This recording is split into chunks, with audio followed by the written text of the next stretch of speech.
मेरा मानना है कि वृक्ष पर सबसे पहला अधिकार भूमि का होता है, बीज का नहीं। उसी बात ही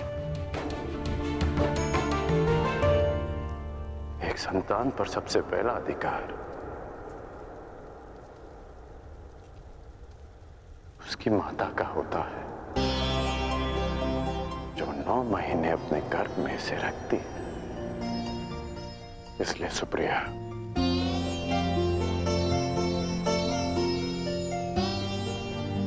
इसका नामकरण तुम करोगी।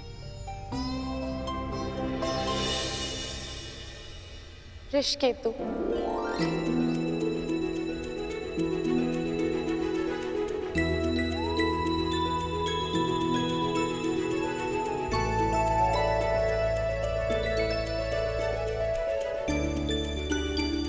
उस वृषाली के नाम पर जिसके त्याग के कारण मैंने आपको पति के रूप में पाया,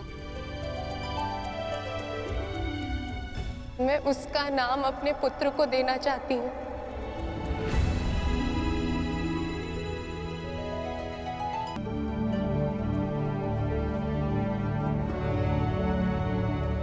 अद्भुत।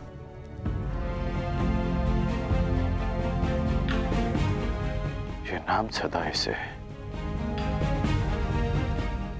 परिवर्तन का मार्ग दिखाता रहेगा।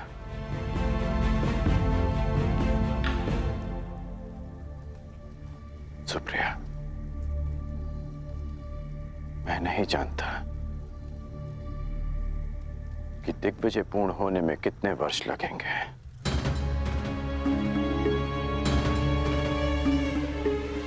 कदाचित हमारा पुत्र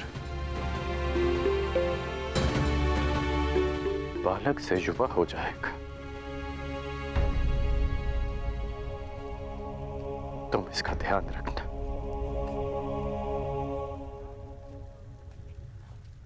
इसे कर्ण मत मनने देना।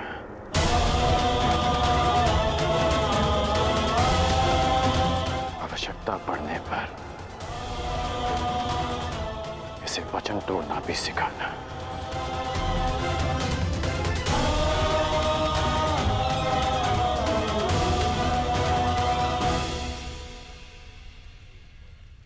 परंतु युवराज के लिए आप दिग्विजय पर क्यों जा रहे हैं? मैं युवराज के लिए नहीं, परिवर्तन के लिए जा रहा हूं। मेरी इच्छा है कि मेरी संतान एक नए भारत में पले, परिवर्तित भारत में, जहां कोई अन्याय ना हो, अत्याचार ना हो, कोई भेदभाव ना हो, जहां श्रेष्ठता जन्म से सिद्ध ना हो, अपितु कर्म से सिद्ध हो, जहां किसी और कारण को नियमों में बांधकर एक स्त्री का चीरहरण ना देखना पड़े।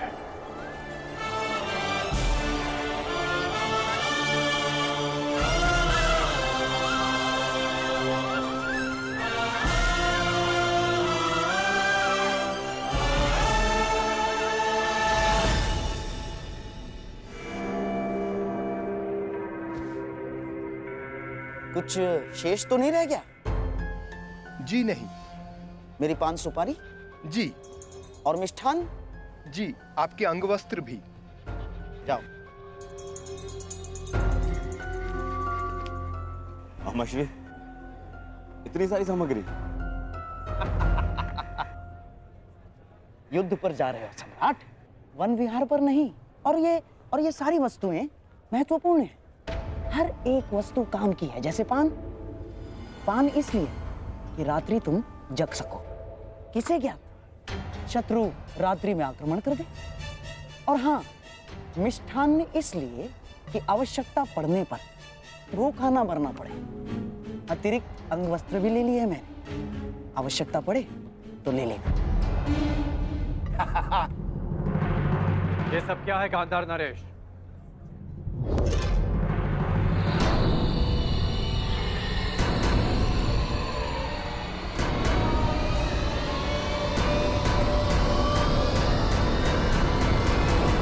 ये कैसा प्रबंध है? ये ऐसा प्रबंध अंगराज कि मैं और मेरा सम्राट दुर्योधन तुम्हारे साथ इस दिग्विजय यात्रा पर चलेंगे।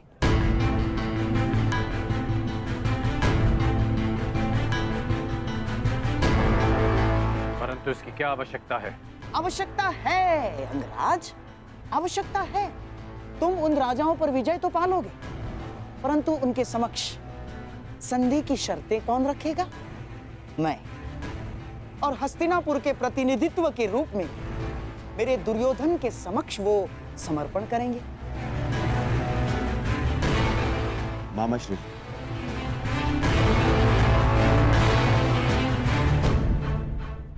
मित्र, मैं केवल इसलिए चल रहा हूं ताकि अपनी आंखों से तुम्हें सभी राजाओं पर विजय प्राप्त करते हुए देख सकूं। परंतु यदि तुम नहीं चाहते कि मैं साथ चलूं, तो हम नहीं जाएंगे। नहीं युवराज, आपकी इच्छा, इस सेवक के लिए आदेश है, मुझे कोई आपत्ति नहीं। तो ठीक है, हम दिग्विजय यात्रा का प्रारंभ द्वारका से करेंगे। पांचाल दिग्विजय यात्रा पांचाल से आरंभ होगी।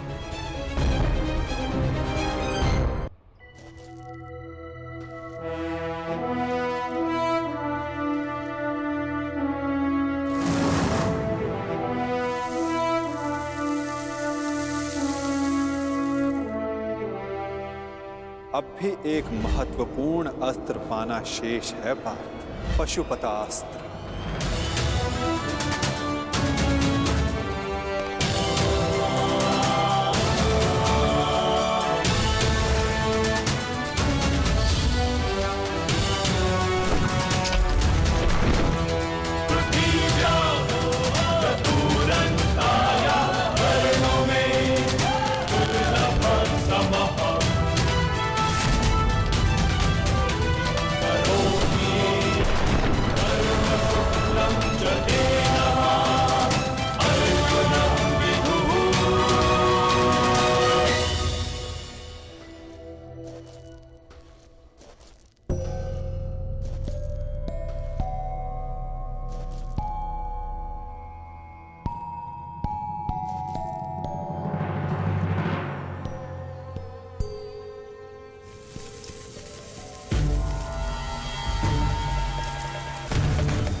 इतनी शीघ्रता नहीं।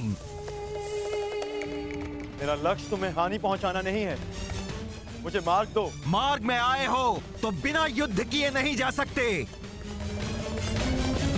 जो कुछ उस कुरु सभा में हुआ, उसके पश्चात पांचाल विष उगलने को तैयार होगा, और इससे पहले पांचाली के पिता अपनी पुत्री के अपमान का प्रतिकार करें। हमें उन पे आक्रमण करके उन्हें निशक्त करना होगा।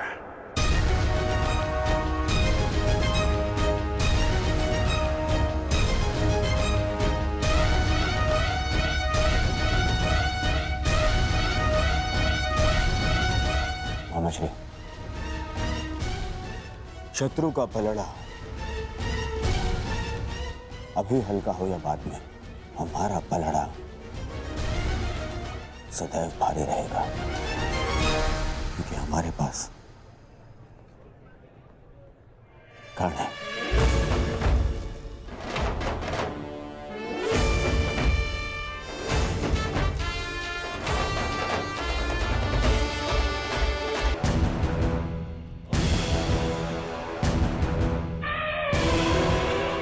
धर्म अनुसार आक्रमण से पूर्व हमें पांचाल को चेतावनी देनी होगी।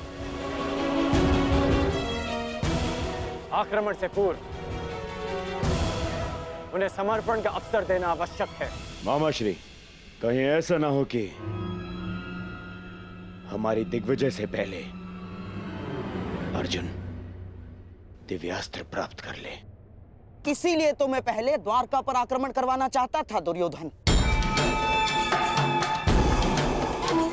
परंतु चिंतित ना हो, पशुपतास्त्र पाना कोई सरल कार्य नहीं। मार्ग में बहुत सी बाधाएं भी हैं सम्राट। मैं तुम्हें हानि नहीं पहुंचाना चाहता, परंतु मुझे मेरा मार्ग भी बनाना है।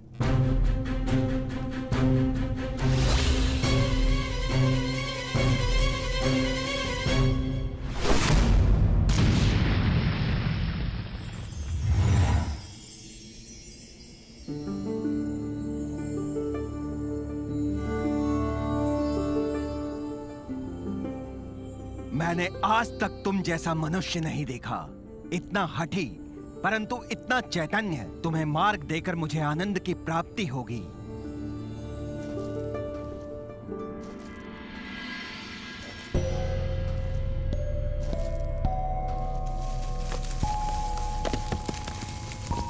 कौन है? कौन है यहाँ?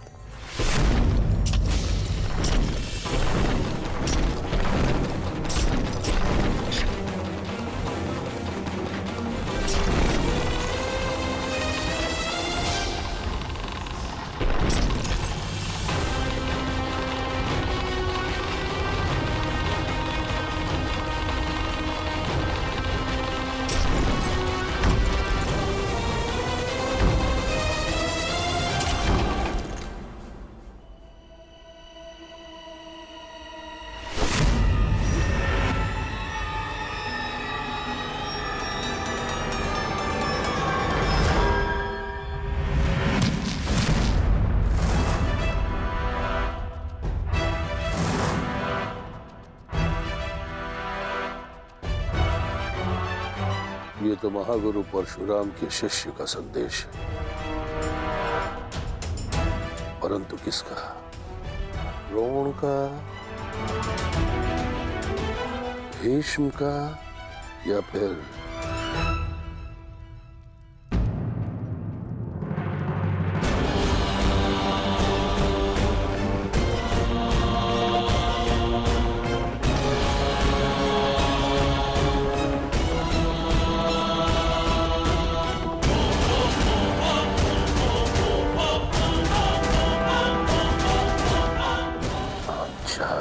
अधीनता स्वीकार नहीं है। वो दुर्योधन भूल गया कि युद्ध में उसका और उसकी सेना का क्या परिणाम हुआ था। अपने गुरु द्रोणाचार्य के लिए गुरु दक्षिणा लेने आया था वो, परंतु हमने स्वयं उसे उसके प्राणों की दक्षिणा दी। जिस हस्तिनापुर में हमारी पुत्री का अपमान हुआ, उस हस्तिनापुर से संधि कदापि नहीं। अपनी पुत्री के अपमान का प्रतिशोध हम लेंगे।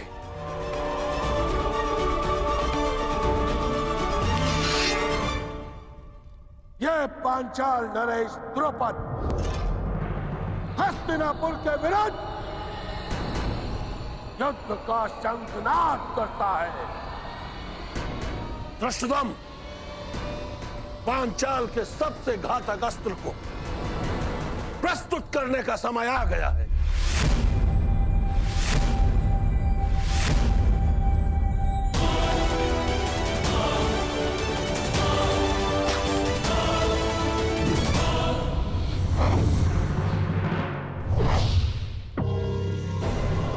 मुझे लगता है कि अपने दामाद पांडवों का परिणाम देखकर पांचाल नरेश संधि कर ही लेंगे। मुझे विपरीत उत्तर की अपेक्षा है युवराज।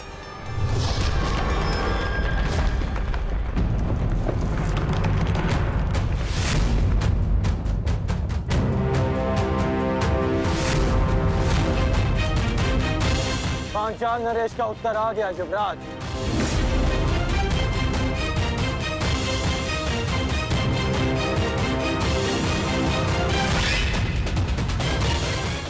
शांति सदा युद्ध से श्रेष्ठ होती है। हमने शांति का प्रयास किया जो निष्फल रहा। अब शांति का अपमान करने का फल पांचाल नरेश को चुकाना होगा।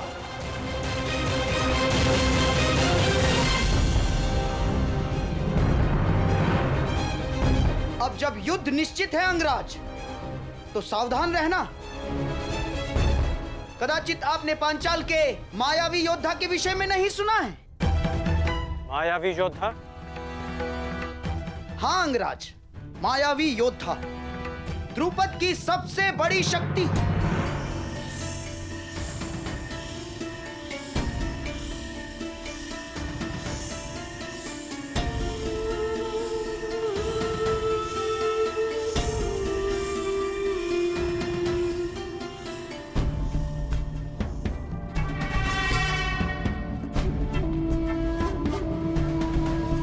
हस्तिनापुर ने पांचाल पर आक्रमण कर दिया है और इस समय पांचाल की ढाल तुम हो। तुम्हें इस युद्ध में भाग लेना ही होगा।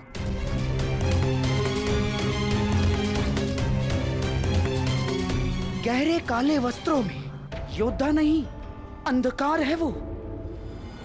जहां जाता है शत्रु के दल में अंधकार फैला देता है वो। तो फिर आज इस अंधकार का भी अंत होगा कांतार नरेश। सामान्य योद्धा नहीं है वो अंगराज। उसकी उपस्थिति मात्र से शत्रु योद्धाओं में पराजय का भय बैठ जाता है। शत्रु के चैतन्य को अंधकार में बदल देता है वो। उसका मुख आज तक किसी ने नहीं देखा अंगराज।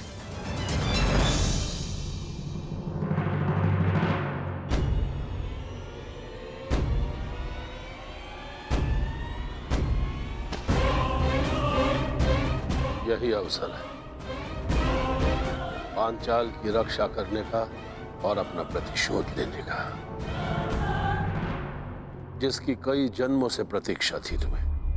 यदि इस युद्ध में हस्तिनापुर पराजित हुआ तो वो आएगा,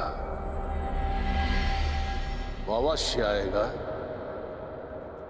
जिसकी तुम्हें प्रतीक्षा है।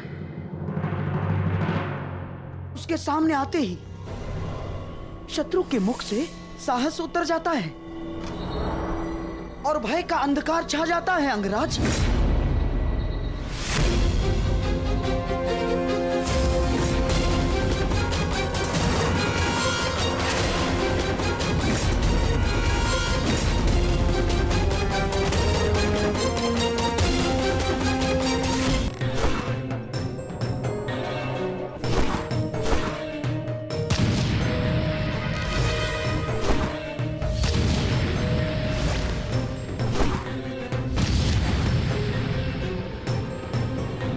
चट्टान पर बाणों का प्रभाव क्यों नहीं हो रहा? अवश्य ये कोई मायाजाल है।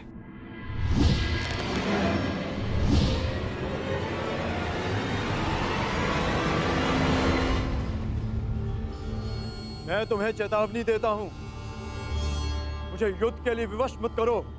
जिस किसी का भी ये मायाजाल रचा है मेरे समक्ष प्रस्तुत हो।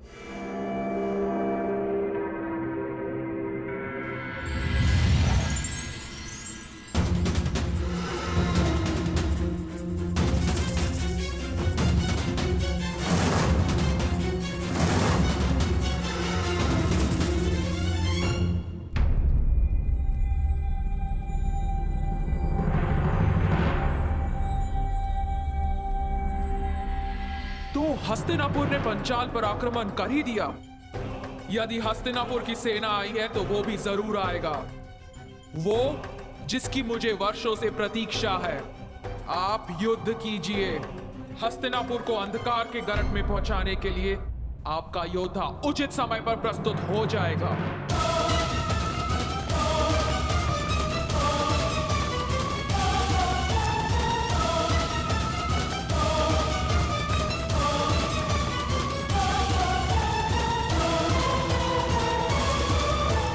लगता है पांचाल नरेश अपनी सारी सेना ले आए। तो आज पांचाल की सारी सेना का नाश होगा।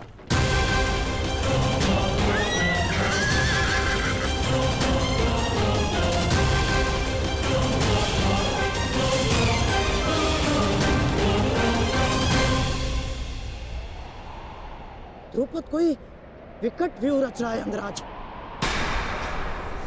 विकट नहीं, महाविकट व्यू गांधार नरेश।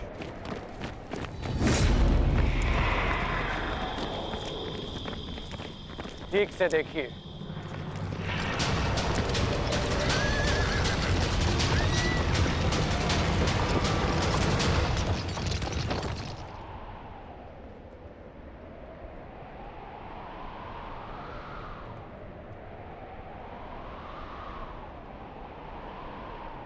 पूंछ की ओर से सेना का प्रवाह आगे होगा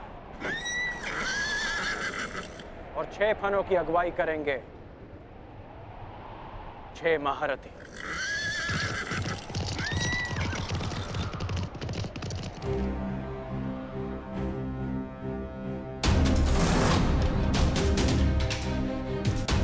ये शेषनाग व्यू रच रहे हैं।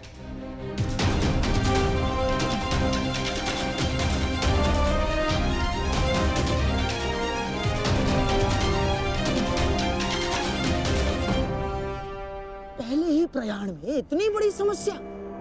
हम वन भ्रमण पर नहीं, दिग्विजय पर निकले हैं गांधार नरेश। दिग्विजयों का सामना तो करना ही होगा।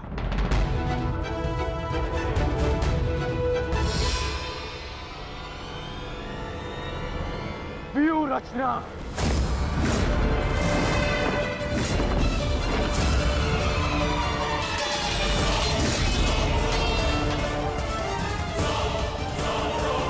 शेषनाग व्यू का उत्तर है गरुड़ व्यू।